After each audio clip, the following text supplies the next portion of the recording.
Il y a 2 ans, la France entière regardait absolument effarée l'incendie de Notre-Dame et le départ en fumée d'une charpente qui ressemblait à une forêt. Un édifice extraordinaire, une des dernières charpentes restant sur une cathédrale européenne dans la mesure où beaucoup d'autres déjà avaient brûlé, avaient été détruites par les guerres. Ce chef-d'œuvre s'est effondré, entraînant la chute de la fameuse flèche de Viollet-le-Duc. L'enquête sur les causes de l'incendie n'a toujours pas abouti. On ne sait pas ce qui s'est passé. Mais ce qu'on sait, c'est que la France a passé du temps à se demander comment restaurer Notre-Dame. Ce symbole du rayonnement français, de la culture française dans le monde, ce symbole aussi de la façon dont la littérature peut réécrire l'histoire à travers le roman de Victor Hugo. Tout cela, qui nous semblait anodin, anecdotique, que nous ne voyions même plus avant ce tragique incendie, tout cela a ressurgi, nous a occupés. Et chacun se souvient de cette démonstration de puissance d'Emmanuel Macron expliquant devant les caméras que nous reconstruirions en 5 ans. Comme si il n'était pas nécessaire de prendre du temps, de réfléchir, comme si c'était une course de vitesse pour un édifice qui, lui, avait mis plus d'1 siècle à être bâti. Les choix ont été faits. Après des hypothèses plus farfelues les unes que les autres, il a été décidé de rebâtir Notre-Dame à l'identique. À l'identique de quoi ? À l'identique de ce qu'elle était avant l'incendie. C'est d'ailleurs le choix intéressant de notre époque que de figer un moment de l'histoire, alors même qu'un bâtiment comme Notre-Dame de Paris est un palimpseste, une espèce de stratification des différentes époques, une chimère, une reconstruction par la volonté de Viollet-le-Duc s'appuyant sur le livre de Victor Hugo.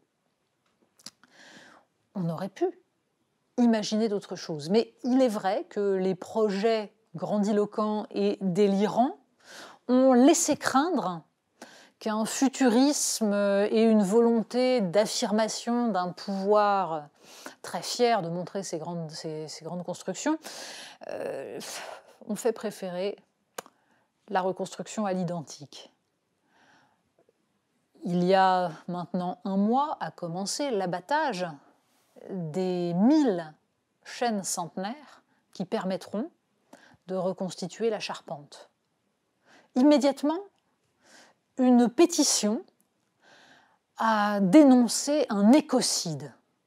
Abattre des chênes centenaires, des chênes qui sont des êtres vivants, mémoire de toutes ces années. Quel scandale!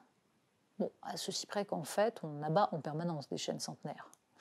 Les chênes centenaires sont élevés depuis que, justement, on a pensé en France la sylviculture, notamment grâce à Colbert, qui avait compris qu'il fallait, pour avoir une flotte puissante, avoir des forêts à exploiter avec des chênes centenaires qui permettent de fabriquer des carènes de bateaux. Donc non, ce n'est pas un écocide. Non, il n'y a pas là un drame puisque les arbres seront replantés et puisqu'il y a un roulement permanent. En revanche, il est vrai que la question peut se poser d'un point de vue architectural. Il est très bien de reconstruire cette charpente pour que les générations futures puissent voir à quoi elle ressemblait. Mais est-il nécessaire de reconstruire totalement tout à l'identique, même les ajouts de Viollet-le-Duc qui ne sont pas du meilleur goût ? Le choix a été fait, il montre la volonté de préserver le patrimoine. Il ne montre pas, en revanche, la capacité de la France à penser l'articulation entre son patrimoine et son avenir. C'est un moindre mal étant donné les risques de confiscation politique, mais on peut espérer en tout cas que la France saura montrer aussi son inventivité architecturale, son envie de bâtir et de bâtir du beau et du durable par un autre moyen que celui-là.